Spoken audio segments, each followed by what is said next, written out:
Et salut à tous, j'espère que vous allez bien. On se retrouve donc aujourd'hui pour se faire une vidéo qui couvre l'actualité du MotoGP. Je pense que vous n'êtes pas surpris. Bref, comme d'habitude, introduction très rapide. Pensez à vous abonner, à lâcher le petit like. On est directement parti. Et on commence donc cette vidéo en parlant d'une toute nouvelle récompense qui va démarrer dès cette saison 2022. La Agostini Fan Award, ça va tout simplement récompenser le plus beau dépassement de la saison.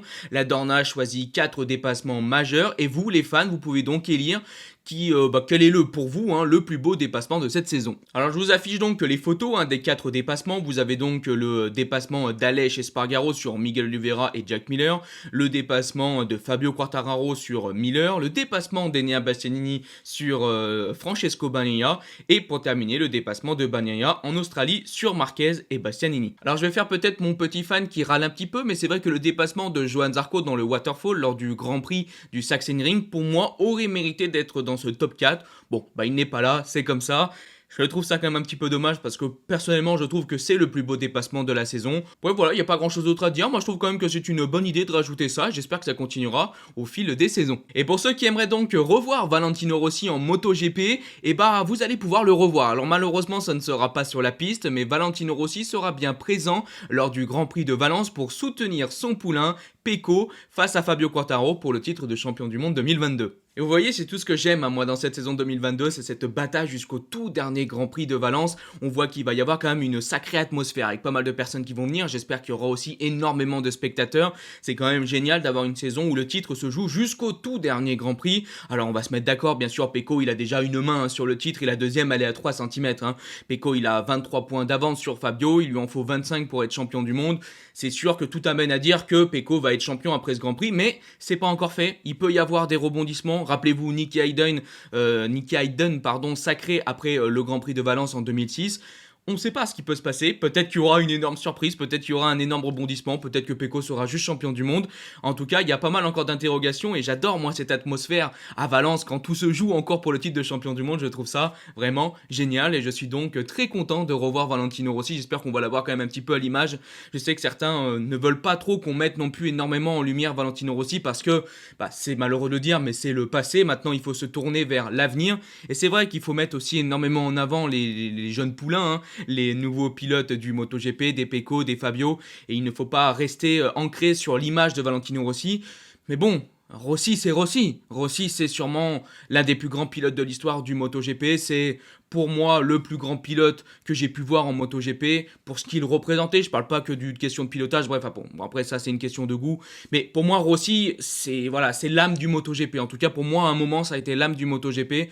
Donc c'est difficile de dire on met de côté Valentino Rossi quand il est là. Bref, vous avez compris, je suis bien content de ce qui peut se passer ici à Valence et j'espère qu'on aura une très belle course. On va donc parler maintenant d'une moins bonne nouvelle et elle concerne Fabio Quartararo. Un Fabio Quartararo qui nous a donc déclaré qu'il va devoir se faire opérer. Alors bien sûr ce sera après cette saison 2022, après les tests de Valence, mais Fabio va donc bien devoir passer sur le billard comme on dit. Et oui, après s'être fracturé la base de son majeur gauche lors des essais sur le circuit de Sepang, on se disait que c'était une petite fracture, que ça pourrait peut-être aller. Beaucoup de personnes ont dit aussi que ça devait pas trop déranger Fabio, c'est vrai, mais bon, on a quand même vu par exemple après la course de Sepang un Fabio Quartararo qui douillait clairement après ce Grand Prix. Il a même mis sa main dans un sac de glace, donc on pouvait quand même se poser quelques questions, comment ça va et quelle sera l'évolution de ce doigt fracturé. Et maintenant on le sait, Fabio va donc devoir se faire opérer. Donc voilà, petite information sur Fabio Quartararo, ça ne va pas, je pense, énormément changer son Grand Prix de Valence, même si on aurait préféré voir un Fabio sans fracture, bien sûr, pour le Grand Prix de Sepang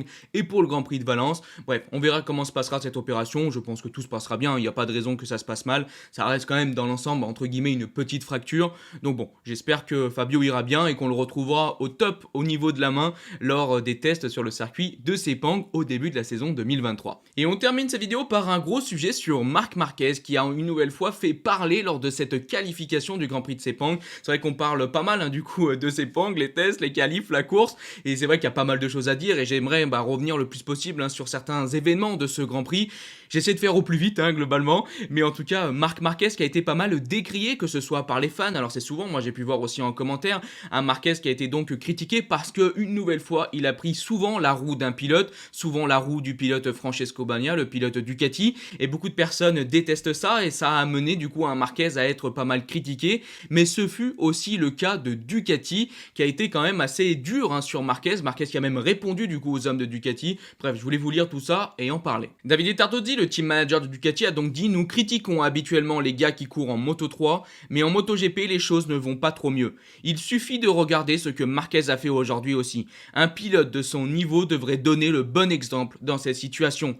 Nous sommes au sommet du professionnalisme dans ce sport et son comportement n'est en aucun cas un exemple. Toujours suivre un adversaire pour gagner des places n'est pas positif. Il termine même en disant: pour commenter ce qu'il a fait, j'aurais aussi un adjectif à utiliser, mais je pense qu'il vaut mieux ne pas le dire et le garder pour moi, on ne sait jamais. Rendez-vous compte quand même. C'est vrai que c'est une petite polémique, en tout cas c'est quelque chose qui fait pas mal parler et ce n'est pas que depuis le Grand Prix de Sepang, parce que Marquez suit des roues maintenant depuis le début de la saison 2022, il le faisait aussi déjà en 2021, et c'est vrai que beaucoup de personnes commencent à s'énerver sur la situation et dire tout simplement qu'un pilote comme Marquez ne devrait pas faire ça et que bah voilà, ce n'est tout simplement pas normal. Alors moi personnellement j'ai un avis un peu plus mitigé là-dessus. Je suis tout à fait d'accord pour dire quelque chose. Un pilote comme Marc Marquez qui a l'ampleur de Marquez, un champion comme Marquez, moi ça me fait mal de voir que bah aujourd'hui Marquez il s'en rend à suivre des roues pour aller chercher des chronos. Ça me fait vraiment de la peine, surtout que je pense que Marquez a encore la possibilité de faire tout seul un super chrono et c'est justement ce qu'on a pu voir à Sepang. Certes il a suivi des roues, que ce soit dans les 2-3 premiers virages ou lors de la qualif avec le premier secteur avec Pecco devant lui, mais ensuite il a été largement capable de se donner à 200% et d'aller quand même chercher un très bon chrono. Alors bien sûr que les 2-3 premiers virages où il a suivi, je crois que c'était Jack Miller, et ensuite le premier secteur où il a suivi Pecco lui ont permis de gagner un avantage, mais on a vu par la suite du tour qu'il était quand même capable tout seul d'aller chercher un superbe chrono, et j'aimerais me dire que Marquez arrête de penser qu'il ne peut faire uniquement des super tours en suivant les roues des pilotes Ducati. Maintenant on va être clair, beaucoup de personnes se plaignent que la Ducati est surpuissante, qu'il surdomine le championnat, que cette moto est beaucoup trop au-dessus et que les pilotes avec cette Ducati sont trop au-dessus. Bah Marquez, c'est ce qu'il a souvent dit. Malheureusement, la Ducati aujourd'hui, en tour unique, elle est trop rapide. Et si on veut essayer de concurrencer, qu'on veut essayer de se mettre en première, deuxième ligne, eh bah il faut être derrière un pilote Ducati. Donc on se retrouve avec une image de Marquez, un mec 8 fois champion du monde qui doit suivre des roues. Mais du côté sportif, bah je comprends tout à fait en fait que Marquez essaie de prendre des roues. Il a quelque chose un peu en moins, il revient d'une grosse blessure, il revient d'une longue absence. Il a une Honda qui est vraiment très très loin d'être la meilleure moto. Bah, suivre une Ducati, malheureusement, ça apporte énormément à Marquez, surtout face du coup aux autres pilotes qui sont plus rapides que lui, en tout cas en tour unique. Mais bref, on a pu aussi avoir donc la réponse de Marc Marquez par rapport à ce qu'a pu dire Ducati. Il dit: je comprends Ducati, mais pour le moment, ils ont un moteur de fou. Et les suivre est le seul moyen de ne pas perdre 3 dixièmes sur les deux lignes droites. Si j'avais le moteur, je n'utiliserais pas leur sillage. Mais notre moto est plus lente en ce moment. Je ne fais rien en dehors des règles. Je ne dérange personne en me mettant derrière quelqu'un. Contrairement à ce que Morbidelli a fait ce matin, lorsqu'il a ralenti sur la trajectoire. Maintenant, ils se plaignent que je les suive sur la piste. Mais en 2014, 2015, 2016, ils me l'ont fait et je n'ai jamais rien dit. Et ça, je suis assez d'accord parce qu'on a pu voir beaucoup de pilotes Ducati prendre des roues pendant de très nombreuses saisons et justement Marquez, vu qu'il était le meilleur pilote souvent de la saison, et bah c'était sa roue qu'on recherchait et on n'a jamais vu, moi c'est vrai que je n'ai aucun souvenir de voir un Marquez se plaindre d'un pilote qui se mettait dans sa roue. Donc on a l'impression qu'aujourd'hui, on est quand même dans une situation un petit peu particulière. C'est sûr que Ducati n'est plus du tout dans la situation dans laquelle ils étaient en 2014, 2015, 2016. Ça a beaucoup changé, maintenant c'est eux les leaders. On peut comprendre donc qu'ils sont énervés. Moi je peux tout à fait aussi comprendre l'avis de Ducati. Maintenant, comparer ça au Moto3, je trouve que c'est un peu moyen. Parce que ce qui se passe en Moto3 et ce qui est critiqué en Moto3, c'est vraiment des situations qui sont dangereuses pour tout le monde. Je ne trouve pas personnellement que Marquez est dangereux en prenant la roue d'un pilote derrière. C'est vrai que des fois il a des agissements un petit peu moyens. Je me rappelle par exemple du Mugello où il avait voulu suivre par tous les moyens un pilote. Il y a des fois où c'est pas génial ce que fait Marquez. On va vraiment être d'accord. Des fois il force vraiment trop dans le fait de suivre un pilote. Même ici à Sepang, premier run il suit Pecco, deuxième run il suit encore Pecco. Bon, il force un peu Marquez, c'est tout à fait vrai. Mais je pense pas qu'on peut comparer ça non plus aux actes dangereux qu'on a pu voir en Moto3 où là il y a quand même beaucoup plus de choses à dire que juste un pilote qui suit un autre pilote. Bref, voilà un petit peu mon avis sur la question. C'est un peu compliqué, j'ai essayé de vous synthétiser ce que je voulais vous dire.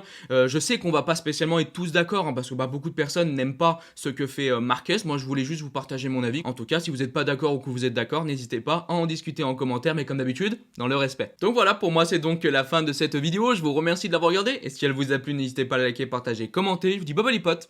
Ciao.